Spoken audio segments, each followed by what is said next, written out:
একদিন হজরত ওমর রাদিয়াল্লাহু তাআলা আনহুর ছোট ছেলে আব্দুল্লাহ এসে হজরত ওমর রাদিয়াল্লাহু তাআলা আনহুকে বললেন, আব্বাজান, আমি আপনার কাছে একটা নালিশ নিয়ে এসেছি, এই বিচার আপনাকে করতেই হবে।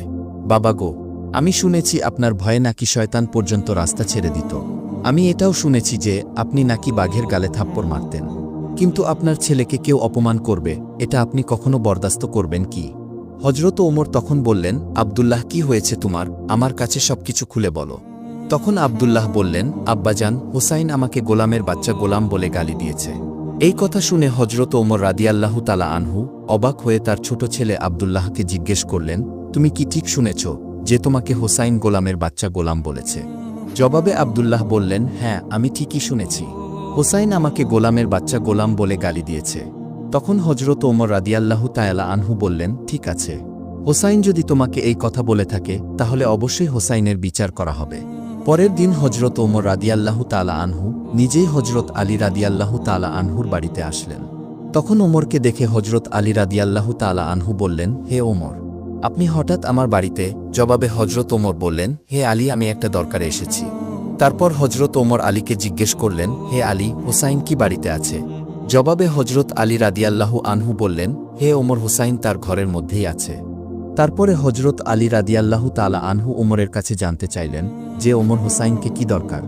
তখন হজরত ওমর রাদিয়াল্লাহু তাআলা আনহু বললেন, হে আলী, হুসাইন আমার ছেলে আব্দুল্লাহকে গোলামের বাচ্চা গোলাম বলে গালি দিয়েছে।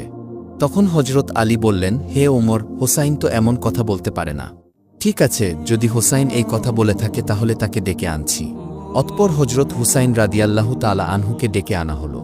হুসাইন আসার পর হজরত আলী রাদিয়াল্লাহু তাআলা আনহু হুসাইনকে জিজ্ঞেস করলেন, হে হুসাইন, তুমি কি ওমরের ছেলে আব্দুল্লাহকে গোলামের বাচ্চা গোলাম বলে গালি দিয়েছ? জবাবে হজরত হুসাইন রাদিয়াল্লাহু তাআলা আনহু বললেন, হ্যাঁ, আমি এই কথা বলেছি। এই জবাব দিয়ে হজরত হুসাইন রাদিয়াল্লাহু তাআলা আনহু আবার ঘরের ভিতর চলে গেলেন। হজরত ওমর রাদিয়াল্লাহু তাআলা আনহু হজরত আলী রাদিয়াল্লাহু তাআলা আনহুকে বললেন, হে আলী, আমি এটার সঠিক বিচার করতে চাই। তখন হজরত আলী রাদিয়াল্লাহু তাআলা আনহু ওমরকে বললেন, এটা তো বাচ্চাদের ব্যাপার, এটা বাদ দিলে কি হয় না?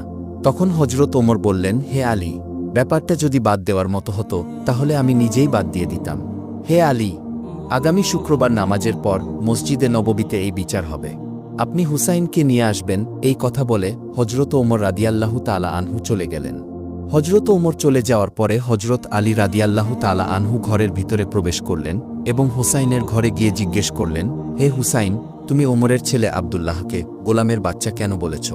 জবাবে হুসাইন রাদিয়াল্লাহু তাআলা আনহু বললেন, আমি যা সত্য তাই বলেছি।